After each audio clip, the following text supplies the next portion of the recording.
A very good morning to you, everybody, and welcome to this week's Weekly Wrap. It's the 20th of March, 2026. And Mirko, how are you going, my friend? Going really well. I saw a bowl of Easter eggs turn up in the office at the front desk. So anyone visiting us, there'll be some really tempting treats at the front desk as you walk in. I'm gonna have And to start walking in the back door because otherwise it's gonna be not good for me. mate, I was going to say I don't like the chances of our clients enjoying those eggs, mate, because every time I see you walking past or myself walking past, there's a hand in the jar. So not great for the waistline, I dare say, Easter. Yeah, no, it's not good for the waistline, the arteries, you name it. But Yeah. still fun. No, Absolutely, mate. Absolutely. Good time of the year, mate. Good time of the year. Mick, we've had an incredible week this week. Volatility is back in markets. All prices out of control. Interest rates have gone up.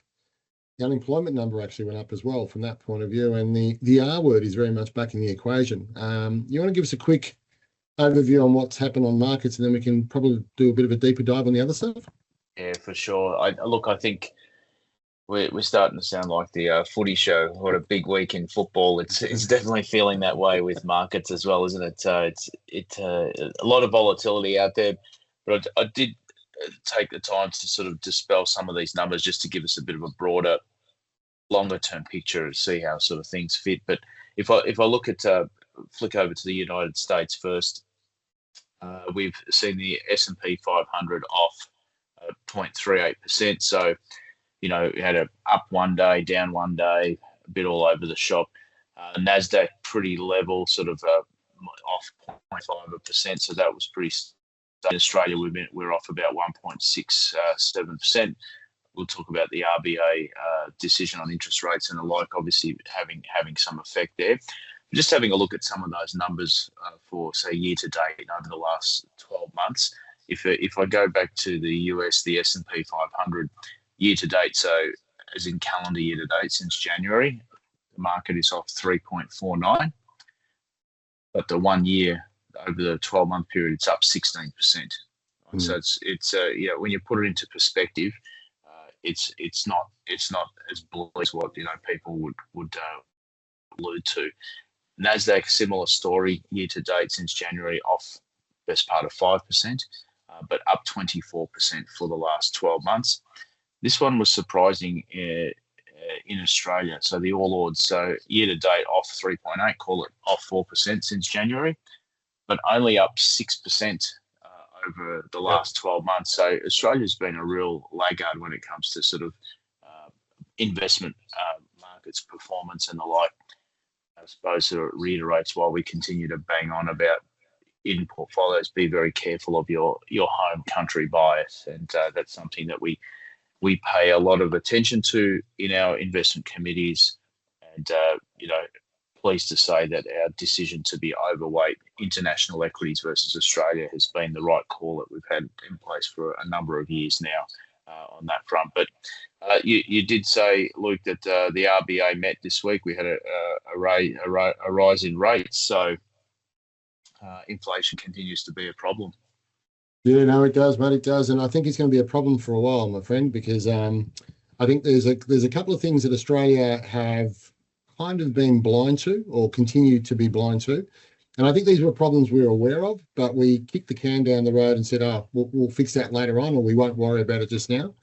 And I think it's come home to roost. And and in talking about interest rates from that point of view, we've seen, so this is a second increase in of the last two meetings, so we've gone up by 0.5%. So the impact on people is pretty large. So, when you start to sit back and you go, well, okay, interest rates are going up, the cost of petrol is going through the roof, the cost of goods are going through the roof. This thing is starting to get a little bit out of control. And Michelle Bullock was asked in relation to the voting process, and there's 9 members on the board, and it was a vote of 5-4. So 5 people on the board said yes, and 4 people said no. So it just shows you, how close the situation is, and I think there's a lot of uncertainty there. But one of the things that Michelle was questioned on, which I thought was really interesting, she was asked about the recession word, and they said, well, do we need to take the Australian economy into recession in order to control inflation? And her response, I think, was a bit Paul Keating-esque in the sense that she said, we will do whatever we have to do So that was code for it may be the recession we need to have in order to get inflation under control. Now, hopefully, Jim Chalmers has tried to allay fears and go, no, that's not the case. We're not aiming for that. But by the same token there, he didn't discount it. Pretty tough being the treasurer at the moment, you dare say? 100%. And the interesting note on that split policy decision with the RBA voting 5-4 in favour of raising rates. The other 4 were voting that they should leave rates unchanged. It probably removes a little bit of pressure off the government because the last few weeks there's been a lot of sort of indirect pressure on the government to sort of say, you guys have to go and cut down your spending and stop fueling this inflationary pressure in the economy. The governments, both federal and state level, have got a lot to answer for on this front. Government now looks at a vote of 5-4 in its own Reserve Bank and sort of says, well, if these guys aren't on the same page, the pressure's off for us. So if it's interpreted as if the voting was sort of lay down was there, 8-1, 9-0, for a rate rise, the government will be sitting back saying, well, these guys are very adamant. This is what they need to do. We need to pick up our act and do that. But it's almost like, the pressure on the throat is off a little bit on the federal government about that. But I still think that people will demand some answers come the federal budget, to sort of say to the federal government, so what are you doing to try and assist here? I don't like when I hear the recession word being thrown around, and I reckon a spot poll, if you sort of said to people, what would you prefer, inflation or a recession? I think I know what the answer would look like. It's something that we would desperately want to avoid, but look, there's a lot of forces and a lot of headwinds working against us at the moment. Absolutely. And look, I want to just take you up on that point there, where the government is using the 5-4 vote as saying, look, that's validation or an example of us not actually causing the problem. And I want to call BS on that. The 4 members who did vote against a rate increase voted against a rate increase not because of those reasons, but they were just unclear about the data. So what they were saying was, we don't have enough data to give us the confidence to say we need to increase rates. What we would like to do is give it another 6 weeks, and on that basis, increase it, most likely in May. So that was the view that they took. So it wasn't a question of, no, we don't want to increase rates. It was a question of, we just don't have sufficient information for us to be able to make that call. So I think it's a bit cheeky by Jim Chalmers to say, look, nothing to see here from a government perspective. The reality there is, Mick, and I think we both agree on this point, is that government spending, the Reserve Bank has this blunt instrument. It's called interest rates. It either goes up or it either goes down. There's nothing else they can do. But the reality there is, unless they're being helped by other forces, i.e. government spending, and this is not just at a federal level, we just need to look at Victoria, for God's sake, which is where the problems sit. This is at a state level as well, where, unless government spending is reined in, and they're throwing fuel into the fire continuously, this problem is just going to keep on going around in circles. Well, it is very much a tit for tat at the moment between the federal government and the RBA board. It will be very interesting, and the federal budget is not that far away. It's the first Tuesday in May. If the government decides to go with all these cost of living relief measures, that means they're completely ignoring the way that the RBA is interpreting the data on inflation. So I'm very interested to see what actually happens in this space. And Jim Chalmers was very quick to downplay the recessionary connotations that were coming from Michelle Bullock, but she's being a realist as well. Yeah, no, and credit to her. I think the reality there is, there's no point sugarcoating what shouldn't be sugarcoated. I think sometimes we need to have honest and adult conversations, and the reality there is, we're in a difficult point, and unless we acknowledge these difficult points and do something about it, we're not going to fix the problem. Now, since we're talking about Australia and so on, Andrew Hastie this week, and we'll talk about Trump a little bit later, but Andrew Hastie is a member in WA on the Liberal Party side, touted as a leader, and in actual fact, he was probably in competition to Angus Taylor in terms of who would become the new leader of the Liberal Party at a federal level. And he stepped away just towards the end there in order to allow Angus Taylor to come through from that perspective. But he is touted as a future leader of the Liberal Party. And one of the things about Andrew Hastie is he's regarded as a populist, so someone who stands on the right, and he's a voice for what we would call the Australian version of MAGA, Make Australia Great Again, and not in the Trumperian way. So not about being isolationist and whatever from that point of view, but his argument is that we don't produce anything, we don't do anything, and we need to bring back the supply chains and so on. One of the things that we're realizing, particularly with what's going on in Iran at the moment with petrol, and all these things and all these concerns that we have, and we learnt this during COVID as well, is unless you have those supply chains in place or you have the reserves in place, you end up becoming a victim to whatever's going on in the world. And a person like Andrew Hastie is arguing that this shouldn't be the case. He's got a point, don't you think? Oh, he certainly has, and sort of one thing we also know is that populist views are called populist views for a reason, because they're popular. So is this somewhat of a policy shift as well? And I think it's important that there are voices out there that are calling out things like, what have we done about our supply chain issues? Why is it that the recommendation is that a country has 90 days worth of fuel reserves, and we have 20 something, right? So yeah, on any given day. So I think it's important that there is a voice. Is it a sort of sign of what's happening within the Liberal Party? I'm not sure. Very hard to work out what's actually happening there. I hope that he hasn't piped up because he's trying to knife the bloke that hasn't worked out where the coffee machine and the the bathrooms are yet in his new office. So let's see what happens on that front. Now that you mentioned the MAGA movement, you could get away with wearing the same hat because it's the same acronyms. Pretty much, mate. Pretty much. And look. One thing I will call Andrew Hastie. I want to give him credit actually, and I'm not a fan, but I want to give him credit. He was being interviewed on Radio National, I believe, and he gave an interview, and they asked him about Donald Trump. So Donald Trump, on the back of what's going on in Iran, and that's quickly starting to come out of control. I feel, and I just feel like they've gone in there. They went in there with a plan to decapitate the leadership, and believing that leadership would collapse as a result.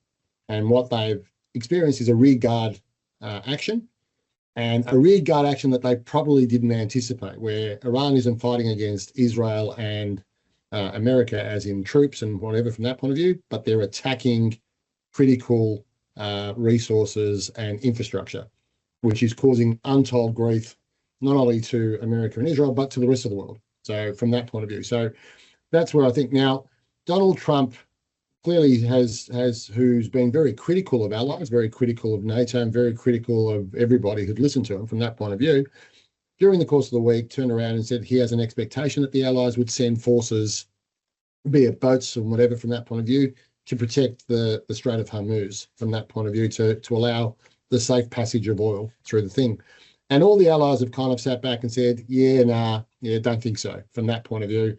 And Trump's gone and had an absolute dummy spit from that perspective. And to Andrew Hastie's credit, he actually called Trump out and accused him of being petulant and accused him of having a dummy spit, which is pretty much what Trump has been doing. So Trump is your typical bully, yells and screams at everybody, abuses everybody, but when it doesn't go his way, expecting people to come crawling back to him. Do you think Trump's getting a bit of his own back? Yeah, look, petulance is probably a really good word on that, because as soon as the allies sort of gave a bit of pushback and said, you know what, we're not helping, you didn't sort of even speak to us on the level of actually getting involved in this, and now you want our assistance. Then Trump turned around and this is primary school stuff. Oh, we don't need your help anyway. Don't worry about it. It's a bit of that reaction, and I think this isn't going the way that President Trump planned, to be perfectly frank. And it doesn't matter what spin you put on it, it's not played out in any shape or form the way he thought it was going to be.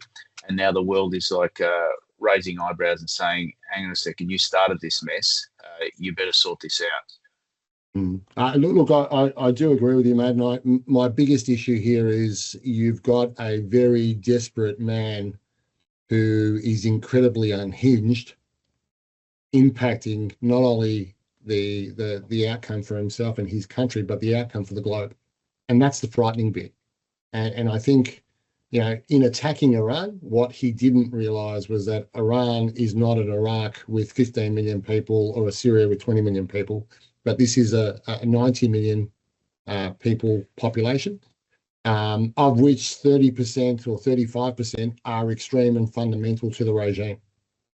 And I think he, along with BB from Israel, need to have a really good hard look at themselves, because they've taken the world to the edge of what potentially could be a catastrophe, from that point of view, from a global perspective. And it is quite frightening. And look, to Andrew Hastie's credit, I think what every Australian currently is thinking, whilst you may be supportive of somebody like a Trump, as in shaking it up, and changing the rules and doing things and being a little bit different, that's cool. There's nothing wrong with that. But there's a right way to do things and a wrong way. And at the moment, we are definitely going down the wrong path, particularly when you don't have an exit strategy, which is the frightening bit. Yeah, the exit strategy is actually out of your hands somewhat. Yeah, no, And it's not, absolutely. it's not a short.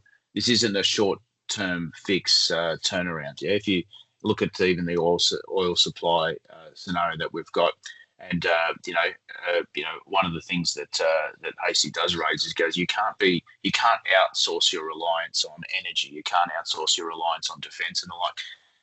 We're at the bottom of the pecking order when it comes down to oil supplies. And Yeah, that's the reality. We've had ships turned around when China agreed to start selling iPhones. We didn't get the iPhones. They turn around. The same thing's going to happen with oil. They will yeah, simply turn those tankers around if need be, if there's a higher priority. And like I said, we are down the bottom of that pecking order, I can assure you. yeah. And look, I think the challenge for the government is that there is a if you're going to go change supply chain issues, if you're going to go rebuild certain parts of our economy and insulate us against these risks, that's going to be really, really, really expensive. But the cost of not having it is even more expensive. So, and this is where you need an adult government having adult conversations with the electorate to go, hey, this is what we need to do. And I think from an Australian perspective, if you sat back and said, well, okay, we're going to get into debt, or we're increasing our debt levels or our debt ceilings because of these issues, I think Australians would tolerate that. What Australians don't tolerate is where they see government mismanagement and government waste, which brings us to the budget, my friend. It looks like the capital gain changes that we've been talking about, hypothesising about, and so on. That looks like it's been baked into the budget. It looks like it's a fait accompli. I would argue. The interesting thing there is whether or not it will be grandfathered. And what I mean by grandfathered is, for people who currently have assets, they'll still qualify for the 50% exemption until a particular date, or whether or not it'll just be that discount will be halved and come down from 50 perhaps to 30 or to 25 or whatever from that end. Do you have a view? My view on this is, I do agree, baked in. Given how many little snippets we've had about this CGT, it seems to get dropped around everywhere. You can pretty much lay down there that we're going to see this some sort of change. I think they've got to be very careful the way they go about implementing that, grandfathering it so that people, don't get caught up in a situation where wasn't something that they could have planned for, is going to be an issue. I think that they also need to be wary of pushing the limits so much that people then look at other opportunities to invest. Right? Does this spell a problem for investment within Australia? Yeah. I'm not sure, but I think that sometimes you got to be careful what you wish for as well. And the simplest solution is always to go to the lowest hanging fruit. It's always been things like superannuation and taxes, and CGT just seems to be another one of those low hanging fruits that they're going to tackle without a broader look at the entire tax structure that we have. Yeah, look, and you're right there. I think, look, the challenge here for Jim Chalmers, I think this budget is critical and instrumental to the future success of Australia. And to be honest with you, Merck, I think every budget is. Unfortunately, we've had lazy governments and lazy treasurers in the past who haven't done the work. And the problem there is when you kick the can down the road, you eventually get to this point. And I think Jim Chalmers' challenge is twofold. We have the immediacy of the problem, i.e. cash flow, and a cash flow crunch.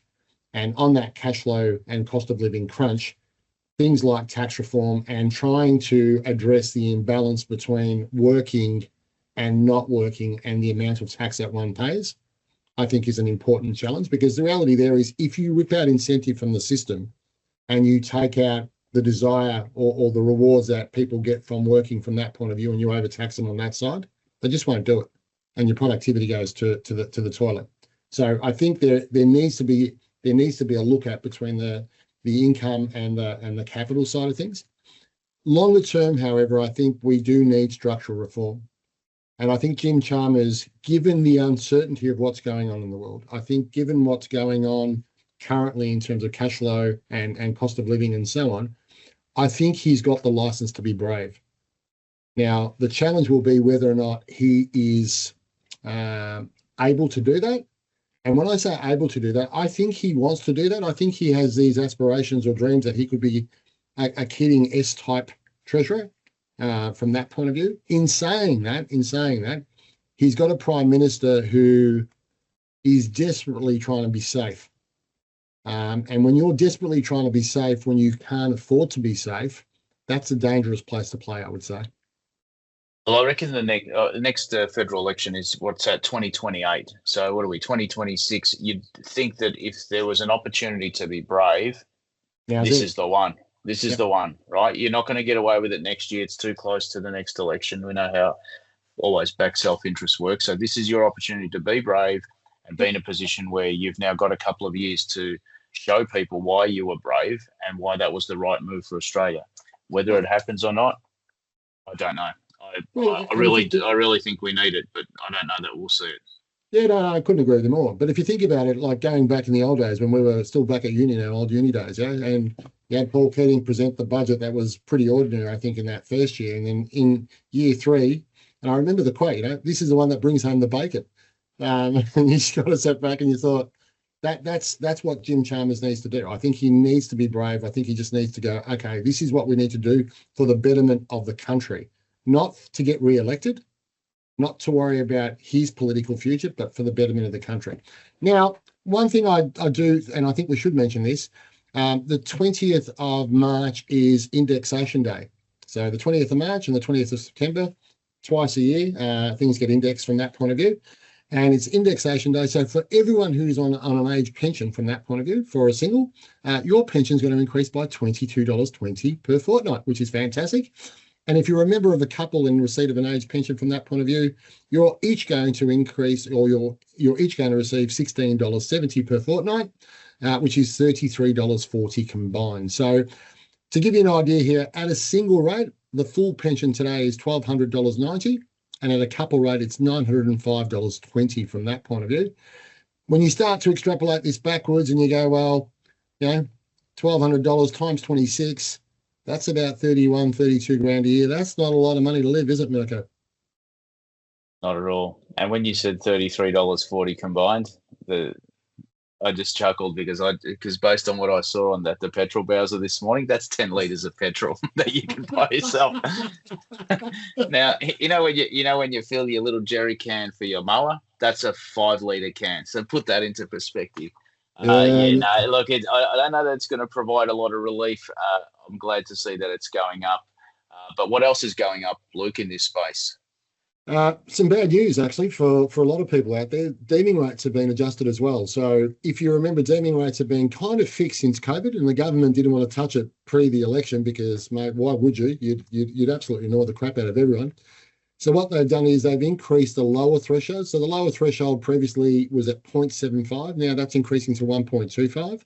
And the upper threshold's going from 2.75 through to 3.25. So what this means is for a lot of people that kind of sneaked in onto the low income healthcare card or the Commonwealth Seniors Healthcare Card. So, for a lot of people, And a lot of self-funded retirees, all of a sudden, if you had $1 million or $1.5 million, you kind of you kind of crept into the system. These adjustments upwards are going to have an impact on that. And all of a sudden, while you may have qualified previously, all of a sudden these adjustments will knock people off the system. So that is just something. So there is a sting in the tail here. That's going to hurt because unfortunately, and you and I both know this, when you've had something and then they take it away from you, you get pretty pissed pretty quickly. Yeah, no, it could be a big issue. I mean, it's always been a bit of a bugbear for me to sort of say, well, why don't you just at the end of a person's tax-paying life, why don't you just give them, a small benefit, give them the card, mate, don't make them jump through hoops, and you'll probably find that people will do a lot less stupid things to actually try and stay on the system. But the change in deeming rates will impact a lot of people, and it'll probably be the first time now that we've seen a couple of moves on this where the income test may become more overriding than the assets test does, even for pension holders. So look out for people that are part self-funded as well. You may not actually enjoy that increase that they're talking about, depending on your position. Yeah, no, look, and I think this is something to be mindful of with the deeming rate changing too. Obviously, this will only impact you when your card comes up for renewal.